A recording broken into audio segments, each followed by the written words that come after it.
y la leishmaniasis, ¿ok? Muy bien, en relación a la enfermedad de Chagas, si yo les digo, ¿dónde está distribuida la enfermedad de Chagas? En Arequipa, muy bien. Y pero a nivel mundial, la enfermedad de Chagas, a nivel mundial, sí lo tendrían que saber definir, no está en todo el mundo. Países Subdesarrollados. No, pero hay una distribución, o sea, de países donde está, digamos, se ha encontrado. ¿No? África, bueno, hay otras especies, pero si hablamos del Trypanosoma cruzi,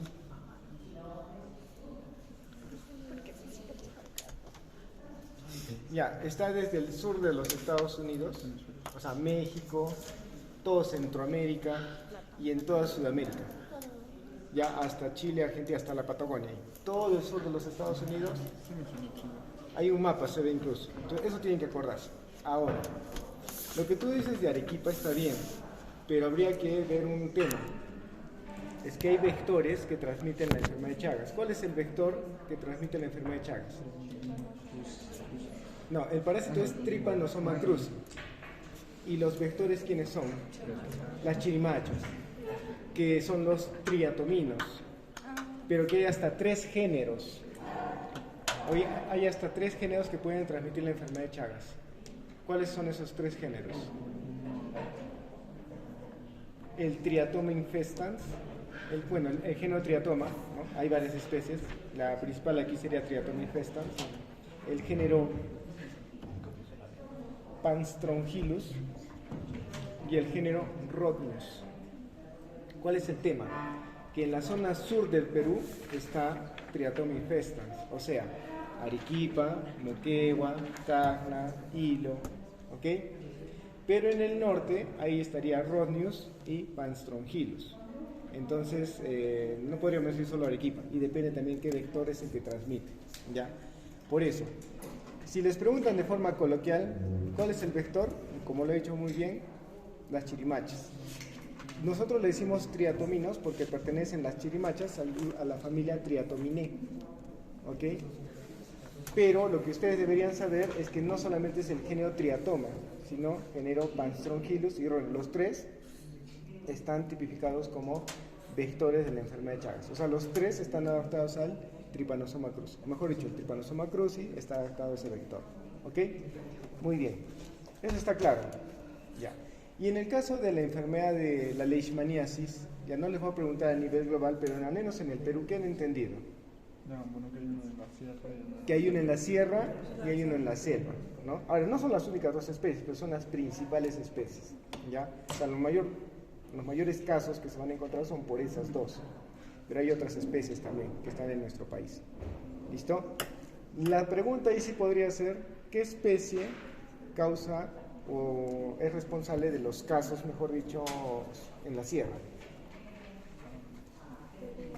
La Leishmania peruviana. ¿Y cuál es el responsable de la selva? La Leishmania brasiliensis. ¿Ok? Ya, entonces, ahí ya lo tienen bien tipificado. Muy bien, estos 2 parásitos, la razón por la cual los estudiamos juntos es porque tradicionalmente, porque ya la taxonomía, ¿se acuerdan que les comenté que ha sido actualizada? Están incluidos dentro del grupo de los Kinetoplastida. ¿Por qué creen? Porque ¿qué tienen? Un kinetoplasta. Ya, ese es típico de ellos. Los y ambos, las especies del género Trypanosoma o como las de Leishmania, son organismos pleomórficos. Y el término para nosotros no es nuevo. ¿Qué entienden por organismos pleomórficos? Blastocystis era un organismo pleomórfico. No. ¿Qué tenía blastocystis? ¿No se acuerdan que tenía varios estadios? ¿Se acuerdan de blastocystis? La forma vacuolar, granular, avacuolar, multivacuolar, ameboide, quística, etc. Ya. En el caso de ambos géneros, tanto Trypanosoma como Leishmania, ambos son pleomórficos, o sea, pasan por diferentes estadios. Solo que tradicionalmente, porque eso también ha variado, tradicionalmente en el caso de Trypanosoma cruzi se conocían 3 estadios. la forma de tripomastigote, epimastigote y amastigote, tradicionalmente, porque ahorita les voy a aumentar algunos más. Y en el caso de Leishmania, la forma de promastigote y amastigote. ¿Ya? Y ahí vamos a empezar, ¿ok? Ahí vamos a empezar. Entonces vamos a empezar de la enfermedad de Chagas y de la leishmaniasis. Muy bien. Ambas son enfermedades metaxénicas, ¿correcto? Enfermedad metaxénica. ¿Qué era una enfermedad metaxénica? Hay un vector que la transmite, ¿no? Son enfermedades transmitidas por vectores. ¿Cuál es el vector que transmite la enfermedad de Chagas? Las chirimachas. ¿Que son de qué familia? Triatominae, o sea, los triatominos, ¿no? O triatominos también le podríamos llamar comúnmente.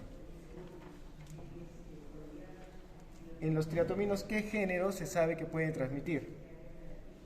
El género Triatoma, el género Panstrongyllus y el género Rhodnius. ¿Ya? Esos son chirimachas, ¿correcto?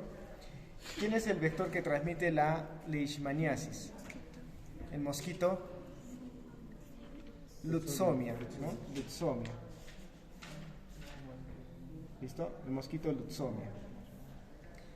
Perfecto. Ahora, el parásito o agente etiológico que es responsable de la enfermedad de Chagas es el Trypanosoma cruzi. Ya está. Y bueno, a nivel de Perú, porque hay más especies, responsable de la leishmaniasis, de interés de nosotros al menos, Leishmania peruviana y Leishmania brasiliensis. ¿Ya?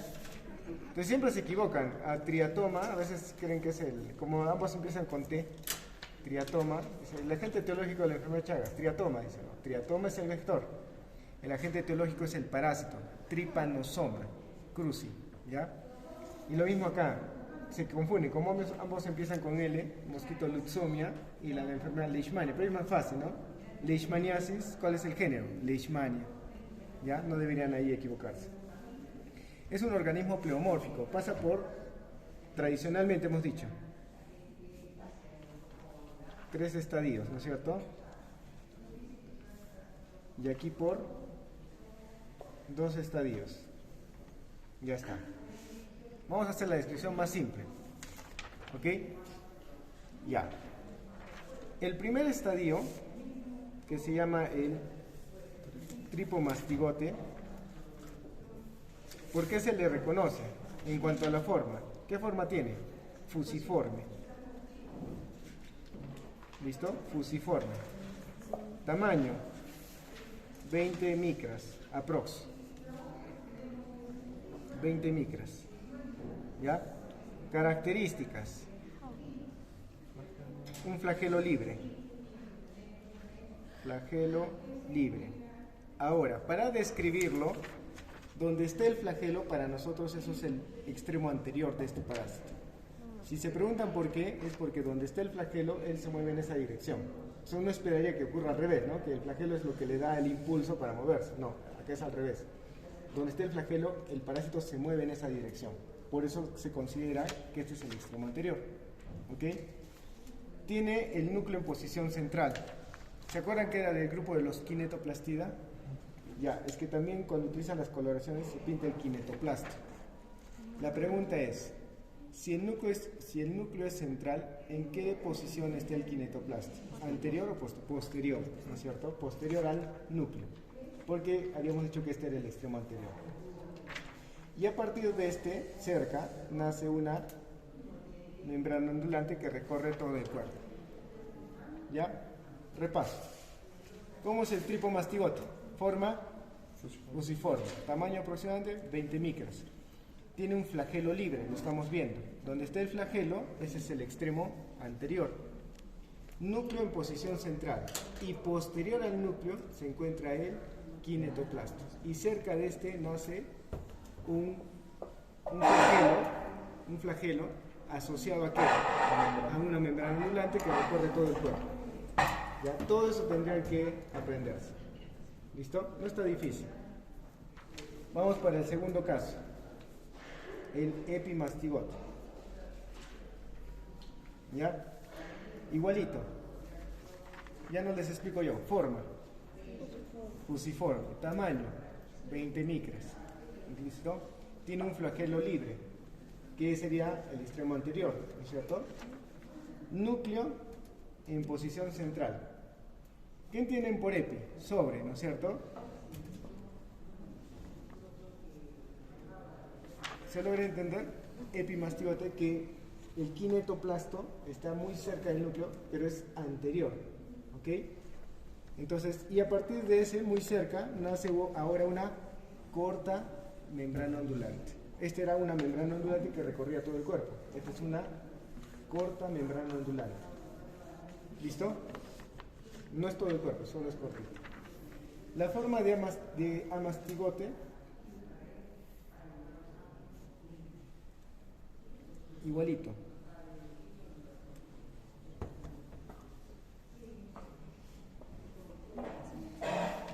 Ya, en cuanto a la forma,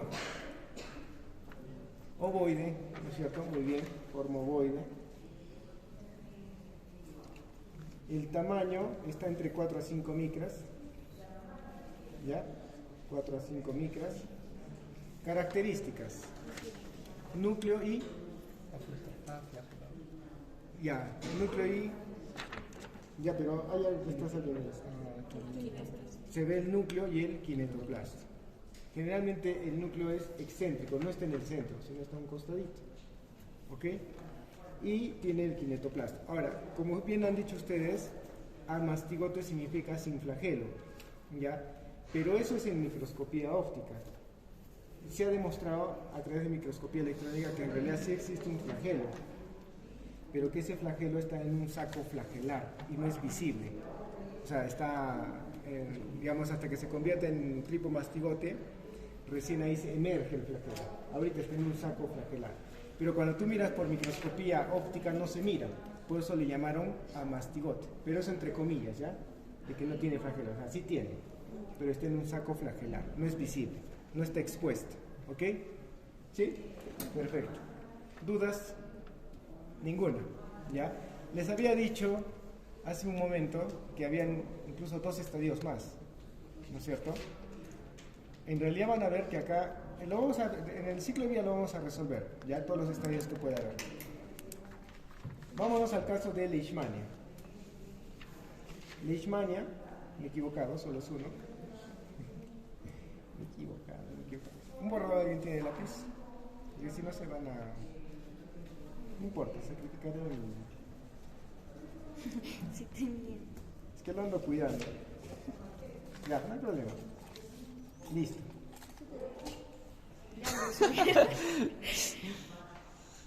Ya. Muy bien. Habíamos dicho que en el caso de Leishmania habían 2 formas. La forma de promastigote y también la forma de amastigote.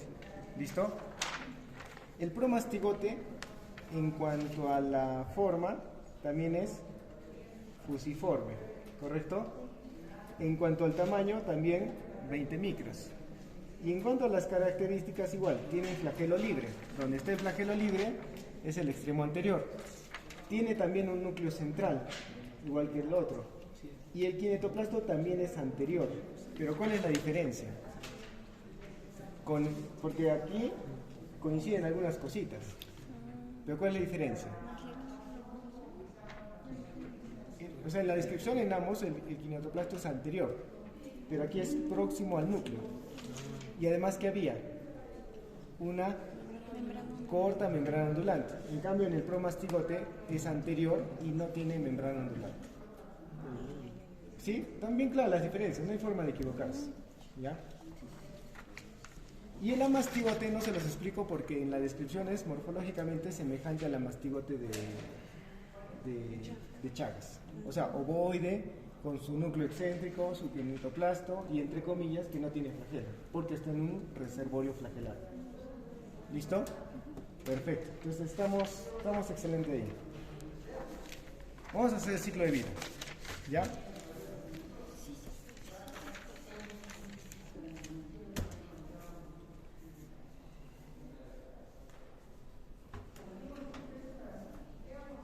Ya. Y bueno, su aparato bucal así dobladito. Con sus antenas. 2, 3, 4. 2, 3, 4. Ya, más o menos. Como hemos conversado, el vector son las chirimachas. ¿Ya? No es objeto de esta práctica que ustedes aprendan al conocer las chirimachas, pero voy a tratar un poquito de que sí, porque nos han dado material, entonces sería bueno que sepamos qué estamos viendo, ¿ya? Entonces, para no meterme mucho en el tema de la entomología, ustedes saben que hay la clase arácnida, donde están los arácnidos, y lo típico de los arácnidos es las 8 patas, ¿no? O 4 pares de patas, ¿ya? Pero esos arácnidos, de ahí está también la clase insecta. Y la clase insecta, para que se acuerden toda su vida, siempre todos los insectos tienen dos características que nunca fallan todos. Justamente son los caracteres taxonómicos por los cuales los entomólogos ven un bicho y dicen, este es un insecto. ¿Cuál es? La primera, que el cuerpo está dividido en 3 tagmas o 3 segmentos. La cabeza, el tórax y el abdomen. Y en mi dibujito les he dibujado un insecto. Cabeza, tórax y abdomen. Entonces ya, primera característica de un insecto. Y la segunda es que los insectos tienen 3 pares de patas, ¿no? O 6 patas, ¿ok? Entonces es un insecto. Y las patas, por si acaso, nacen del tórax, no nacen del abdomen, ¿ya? Agarren una mosquita y van a ver que en el abdomen, que es de color amarillito, no hay nada, simplemente es un segmento. Pero a ver, vean donde están las alas, ahí están las patitas. Y la cabeza es libre, ¿no es cierto? Ya. ¿Por qué les he explicado esto?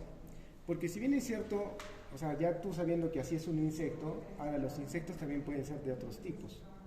Y ahí ya se habla de órdenes. Por ejemplo, el orden Anoplura es lo que están haciendo ustedes. Claro, ustedes son del grupo de Pediculosis, ¿no es cierto? Ya, los piojos son insectos, tienen cabeza, tórax, abdomen y tienen 3 pares de patas. Solamente que son patas prensoras, han visto. Son insectos ápteros, no tienen ala. Son insectos aplanados, son insectos que miden de 2 a 3 milímetros o 2 a 4, ¿no es cierto? Que tienen dimorfismo sexual. Todo eso lo han visto, ¿correcto? Ya. Entonces, a lo que yo quiero ir es lo siguiente. Ese es el orden Anoplura. O sea, es un insecto, pero que tiene sus propias características. ¿Y a dónde quiero llegar? Que las chirimachas pertenecen al orden Hemiptera. Entonces quiere decir que hay un carácter, además de los 3 pares de patas y cabeza, tórax, abdomen, hay un carácter más, por el cual se le ha clasificado dentro de los hemípteros, ¿no es cierto? ¿Cuál es ese carácter? El tipo de ala.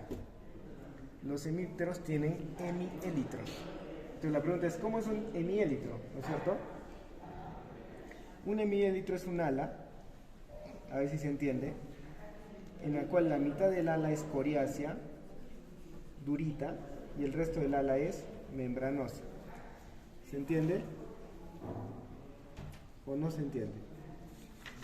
Entonces, ¿cómo será un élitro? ¿Alguien ha visto alguna vez una mariquita o un taparaco? ¿No han visto que tiene digamos, donde están las alas, así durito, cafecito? Esos son élitros, duros. Y cuando vuela, no lo abre así y recién abajo están las alas membranosas. Ya, entonces, eso duro es un élitro. En cambio, los hemípteros tienen hemiélitros. O sea, solamente la mitad del ala es durita y el resto del ala es membranosa. De repente acá lo voy a marear un poco. El taparaco que yo les estoy diciendo, la mariquita, tiene 2 pares de alas. El primer par de alas es un élitro y lo que está debajo es el segundo par de alas, que son las alas membranosas. En el que yo les estoy explicando aquí, ¿okay? También tendría 2 pares de alas. Pero el primer par de alas es un hemiélitro y el segundo par son alas simplemente membranosas. Estoy diciendo que el primer par de alas, la mitad del ala es dura y el resto del ala es membranosa. Y si tienen 2 alas, normalmente ahí están pues los dípteros, como las moscas. Ese sería otro orden, ¿ya? Recapitulando, que los he mareado un poco seguro acá. Está sencillo. ¿Cómo identifican insectos? Dos características. 3 pares de patas, cabeza, tórax y abdomen. Punto. Ahora, en los insectos hay órdenes. Yo les he explicado, ustedes ya conocen un orden, bien clarito lo tienen identificado, los piojos, ¿no es cierto? Ya saben cómo son aplanaditos, ápteros, cuántas antenitas tienen, qué tipo de patas tienen, ¿no es cierto? Ya los reconocen. Ya. Yo estoy tratando de explicarles ahora otro orden, que es el orden hemíptera. Y yo lo que les estoy preguntando, ¿cómo ustedes identifican un hemíptero?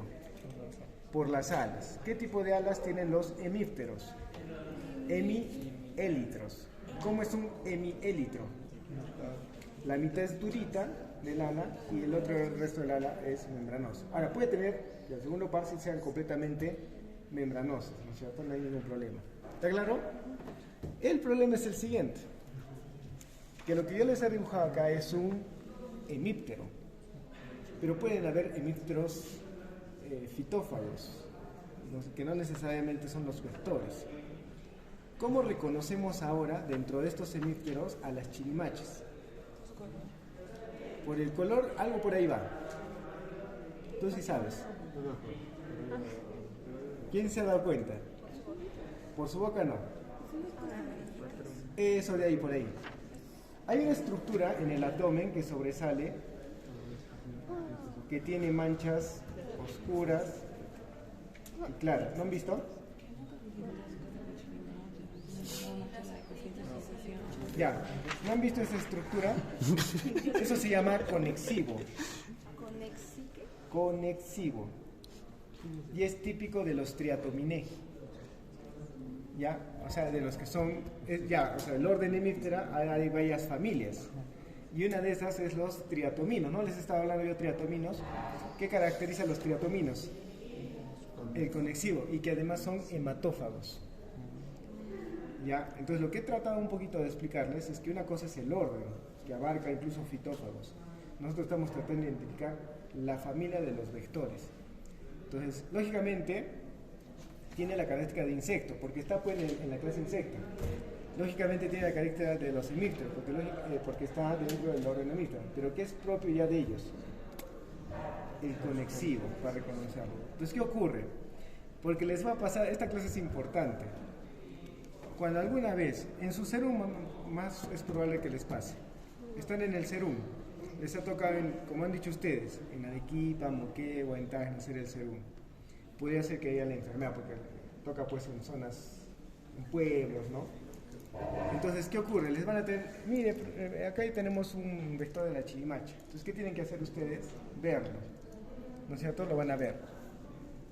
Y primero decir, a ver, ¿es un insecto o no es un insecto? Porque no van a pecar, pues, ¿no? Ya, así, mira, cabeza, tórax, abdomen, 3 pares, es un insecto, seguro. Segundo, mira, su ala sí, pues realmente como nos enseñó, la mitad se nota así durita y el resto del ala membranosa. Ya es un hemíptero. ¿Ok? Está bien, es un hemíptero. Puede ser un chinche. Pero si le ven el conexivo, sí es realmente una chirimacha. Ahí sí tendrían que tener cuidado. ¿Ya? Sí habría. Y si no lo es, no, tranquilo, eso simplemente es un insecto de vida libre. ¿Está claro? ¿Escribió la explicación? Perfecto. Ya, muy bien. Entonces, este es el vector y vamos a dibujar ahora a la persona. Ya está. ¿Cuál es el mecanismo de transmisión por el cual el vector transmite la enfermedad de Chagas? La defecación no, las deyecciones. Ya está, las deyecciones. ¿Es la única forma de transmisión?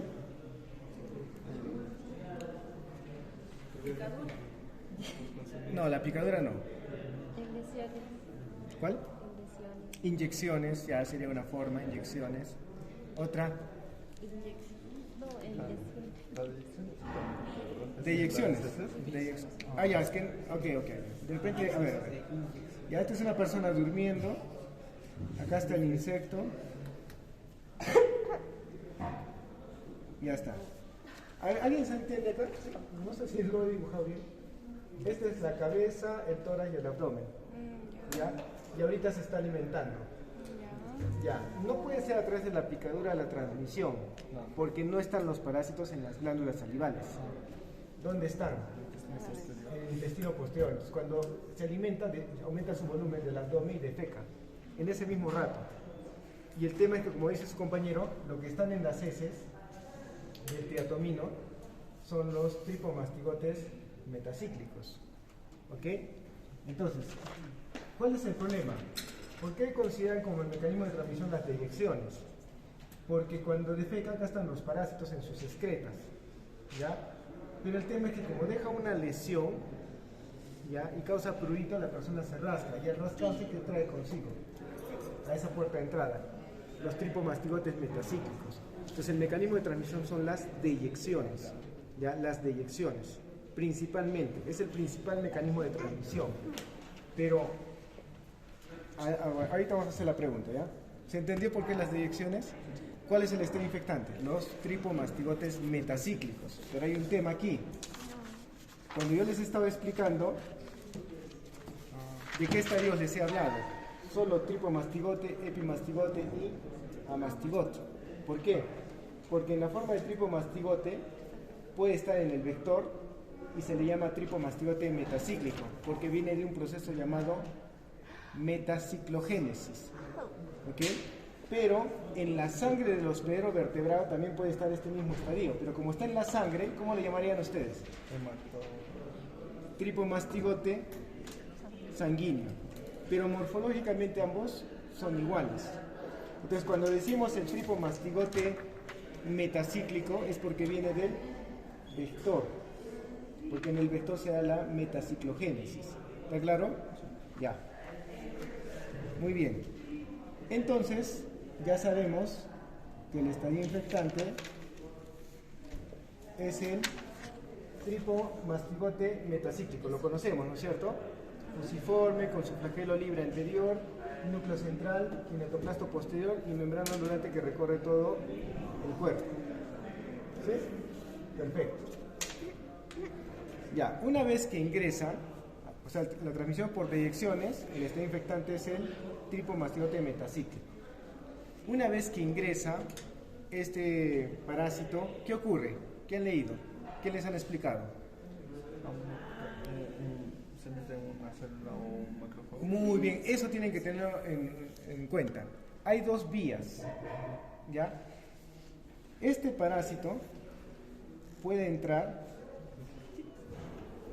en células que tienen capacidad fagocítica o en células normales. Lógicamente, en aquellas células que tienen capacidad fagocítica, ¿cómo van a ingresar? Por el proceso de la fagocitosis. Y en aquellos que no lo tienen, simplemente es un ingreso activo, ¿correcto?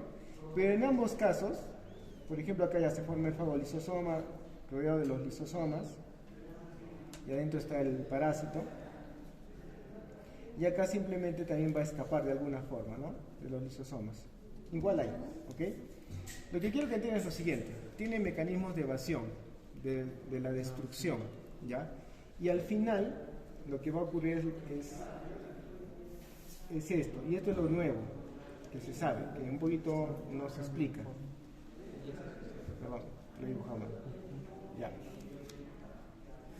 Vamos a corregir esto. Lo que los textos normalmente explican es que de la forma de tripomastigote metacíclico en la célula se convierte en amastigote, y como amastigote se reproduzca por fisión binaria, ¿correcto? Y de ahí cambia a la forma de tripomastigote y como aumenta de tamaño destruye la célula y finalmente cae en la sangre y comienza a circular a través del sistema circulatorio. Pero el detalle había sido, dice que de la forma de tripomastigote sí pasa a la forma de amastigote. Pero el mecanismo de esto de infección es metacíclico. No, acá no. El esto de infección. Ah, claro, el tripomastigote es metacíclico, claro, está bien. Pasa a la forma de amastigote. Y antes de convertirse en tripomastigote, pasa por un epimastigote intracelular. Y eso es algo que no se conversaba antes. O sea, se pueden ver formas de epimastigotes también en los hospederos vertebrados. Se le conocen como epimastigotes intracelulares, que son estadios transitorios, ¿ya? Al final sí se convierte en tripomastigote. ¿Listo? Eso es algo, en textos últimos, en artículos van a encontrar eso. ¿Ya? Lo que antes normalmente se hablaba era tripomastiote metacíclico dentro de la célula amastigote y de amastigote directamente a tripomastigote. ¿Correcto? Ahora no, es tripomastiote metacíclico, amastigote, epimastigote intracelular y tripomastigote. ¿Listo? Ya. Muy bien. Ahora, ¿qué ocurre? Vamos a tener en la sangre circulando tripomastigotes sanguíneos, ¿no es cierto? Porque están circulando en la sangre. ¿Ya? ¿Cuál es el tema aquí? Que al haber ingresado un solo tripomastiote metacíclico y haber cambiado la forma de amastigote, dice que de uno solo se pueden formar hasta 300 amastigotes, hasta 500 amastigotes. O sea, hay un aumento de la carga parasitaria, ¿no es cierto? ¿Se acuerdan algo que ocurría también en la esquizogonia? ¿Se acuerdan en la esquizogonia preeritrocitaria o hepática? De uno se formaban 10.000, 50.000, 15.000, de acuerdo a la especie, aumenta la carga parasitaria. ¿Listo? ¿Qué es lo que quiero que tengan en cuenta? Seguramente les han hablado que aquí hay dos fases bien tipificadas, la fase aguda y la fase crónica. La pregunta es la siguiente: si está ocurriendo esto de que los tripomastigotes metacíclicos se están dividiendo en la forma de amastigotes y está aumentando el número, ¿qué creen que ocurre en la fase aguda a nivel de la sangre? Va a haber gran cantidad de tripomastigotes sanguíneos. Entonces, lo que quiero que se queden en cuenta bien claro es que en las fases agudas hay altas parasitemias. ¿Ya? Entonces, ahí sí es más útil un examen que ustedes ya conversamos en la primera práctica. Si hay alta parasitemia, ¿qué examen sería el más simple? No, pues. Deberíamos hacer como hace la uni, ¿no? Con preguntas mal respondidas, descontar puntos.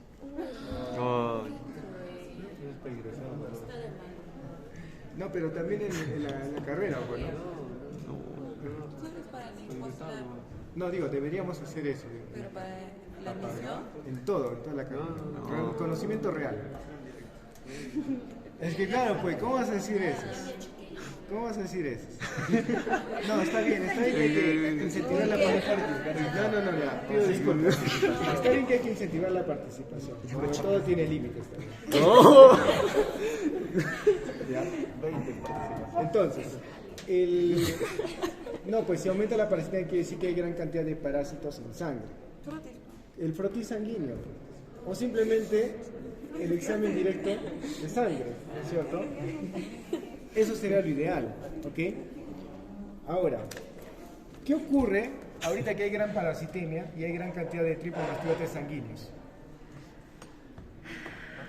Van a esos nuevamente, porque ¿qué hacían una vez que ingresaban?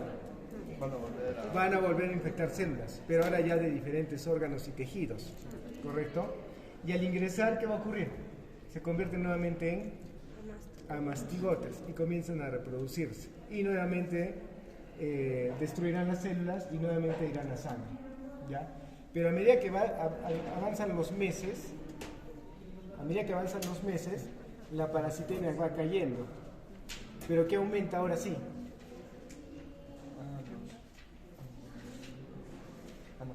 Amastigotes. O sea, en las fases crónicas lo que predomina son los nidos de amastigotes, que son células en las cuales hay gran cantidad de amastigotes.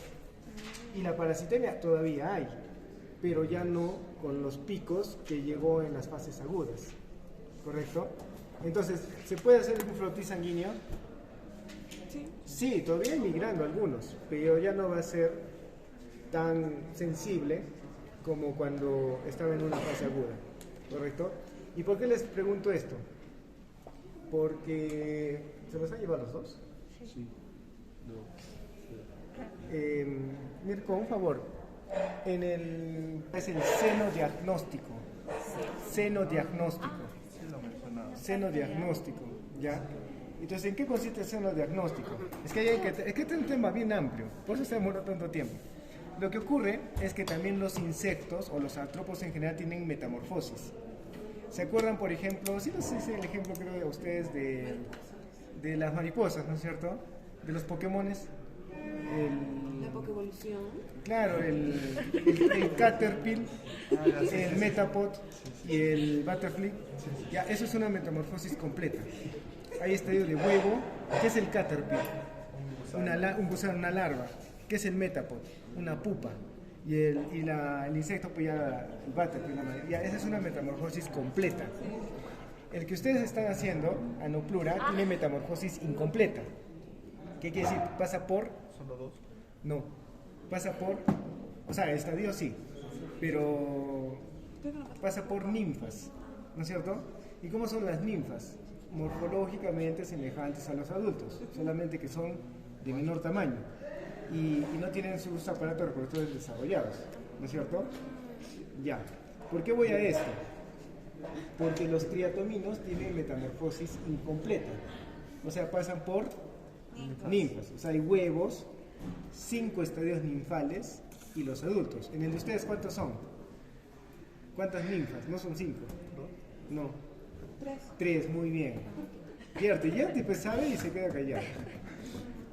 ¿Ya? Entonces son 3 estadios ninfales en el suyo. O sea, ya se van dando cuenta que eso tampoco es estándar, varía. ¿Ok? Entonces, ¿por qué les explico esto?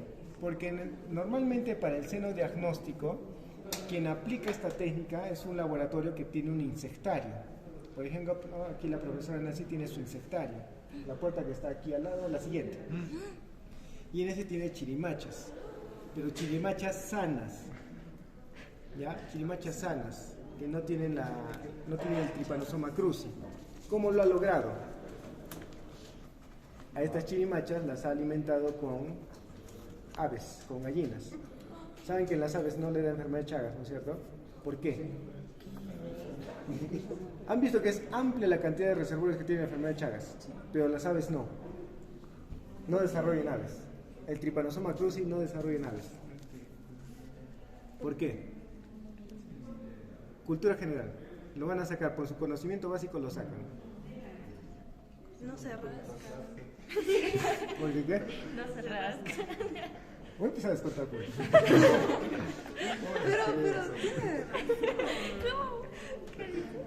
No se rasca. Bueno, buena salida. Por su temperatura. La temperatura de las aves es más alta que de los mamíferos normales y parece que es termolábil el parásito. Entonces la profesora tiene su gallo, todo así, su gallo ya todo pelado, desplumado mejor dicho sería el término, y a esas chirimachas que ella cría da que se alimenten del ave. Se alimentan del ave y van desarrollando, pasan por sus ninfas, estadios, entonces están sanas. Entonces, ¿qué ocurre? Cuando se sospecha que una persona tiene la enfermedad de Chagas, ¿qué hacen? Agarran la ninfa de tercer estadio y que la han dejado sin alimentarse por 2 semanas, ¿ok? Y las colocan aquí, colocan como 4 o 5, acá, chirimachas vivas, ninfas, no los adultos, las ninfas. Y se lo ponen acá. Y yo siempre me acuerdo de este examen por la regla del 3, porque lo ponen 30 minutos, ahí sería el primer 3. ¿Ok? Se ha utilizado la ninfa de regla del 3, de tercer estadio. Y la lectura se hace a los 30 días. O sea, agarran las chirimachas, les aprietan el abdomen en una lámina portaobjetos y ¿qué hacemos? Revisamos las heces. Si la persona tenía, ¿con qué se infectó la chirimacha? Con tripomastigotes. No, meta no, pues. Sanguíneo. Se está alimentando de los peores vertebrados. ¿Qué está circulando, hemos dicho? En la sangre. ¿Qué está circulando en la sangre? El tripomastigote sanguíneo. Entonces se infecta, desarrolla a epimastigotes y finalmente llegan a la polla rectal y se convierten en tripomastigotes metacíclicos. Cuando ustedes hacen el aplastamiento, pueden encontrar, lógicamente, los tripomastigotes metacíclicos y como lo has aplastado, hasta los epimastigotes. Y eso sería un positivo. ¿Por qué es un positivo? Porque se supone que la chirimacha estaba sana. Eso es el seno diagnóstico. ¿Cuándo es más útil? ¿En la fase aguda o crónica? Pero también, ¿cuándo me han dicho? Aguda. En la fase aguda. ¿Por qué? ¿Pero por qué? No es porque está en sangre. Porque ¿qué hay en la fase aguda? Alta parasitemia. Claro, en sangre. pero les falta para este. Ah, ya. Pero en la fase crónica también se puede usar. Sí se puede usar, pero no va a tener tanta sensibilidad como lo tiene en la fase crónica. Ya, entendido el seno diagnóstico, la regla del 3. ¿Cuánto se aplica? ¿Qué estadio utilizan? ¿Y a los cuántos días se hace la lectura? Perfecto, ese es el seno diagnóstico. ¿Ya? Y se puede utilizar tanto en la fase aguda, Encontraba tripo y además también porque epimastigotes. Ahí te vamos a ver por qué, ¿ya? Epimastigotes. ¿Está claro? Perfecto. Ya, muy bien. Ahora, ¿cómo se infectó el triatomino? Ahorita ya hemos conversado. ¿Cómo se infectó? Cuando pica, ahí sí. Cuando no. El triatomino, ¿cómo se infectó? Por succionar la forma. ¿Cómo se infectó el humano? Por deyección. Pero ¿cómo se infectó el triatomino? Por picadura. ¿Con qué estadio? Sí lo has dicho. Tripomastigotes sanguíneos. El triatomino. ¿Sí? Ya. Ahora, lo que vamos a hacer es un poquito ver como que su tubo digestivo, ¿ya? Entonces, el intestino anterior, el intestino medio, el intestino posterior y la ampolla rectal, así le llamamos, ¿ya? Entonces, como el triatomino se infecta con tripomastigotes sanguíneos, ustedes ya lo conocen, ¿sí o no? Ya lo conocen, ¿ya? Tripomastigote sanguíneo. A nivel del intestino medio, se forman primero los esferomastigotes. Ese es el otro estadio que es un estadio de transición, ¿ya? Y de los esferomastigotes recién se convierten en epimastigotes. Eso ocurre en el intestino medio. En el intestino medio, los tripomastigotes sanguíneos, pasando por un estadio de transición llamado esferomastigotes, se convierten en epimastigotes. Y bajo la forma de epimastigotes se reproducen por fisión binaria. Lo mismo que los amastigotes. ¿Está claro? Y cuando llegan a la porción final del intestino por la ampolla rectal, se convierten en tripomastigotes metacíclicos. Perdón, discúlpenme.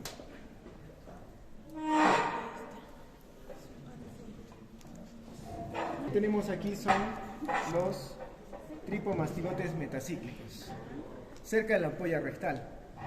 Pero como tú lo aplastas, miren, se entendió, ¿no? Intestino medio, intestino posterior.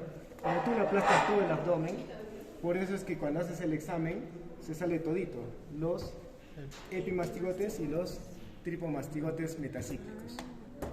Eso es lo que van a encontrar en una lámina. Tenemos una lámina que eran heces de triatomino por aplastamiento, y ahí se pueden ver tripomastigotes metacíclicos y epimastigotes.